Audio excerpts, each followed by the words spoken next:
Ini abaikan cek engine tuh sebab saya buka koi saya pakai saya punya tuh Proton.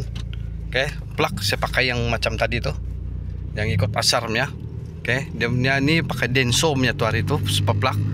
Saya sudah buka tapi itu pup tuh masih ada, itu berkaitan dengan api. Tapi bila sekarang ini kalau macam saya berhenti kan, oke, jumpa seleko sana lah. Oke, itu kemarin depannya mati, sekarang ini ketinggal. Saya seleko, saya berhenti, kira mau tukar anu lah, mau kula simpang. Dia tidak mati engine. Oke, kita jumpa sana lagi, kita pergi. Cuma dia punya api ini tidak berapa syok lah.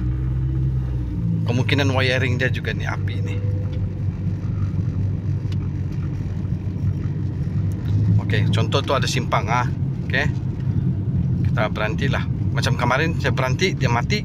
Tapi bila sudah setting sedikit dia punya RPM, oke, dia mati. Sekarang kita tengok, dia tidak mati lah. Oke, itu yang positif lah.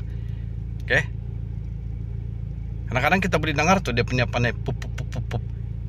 Tapi sekarang dia oke. Kita coba lagi jalan.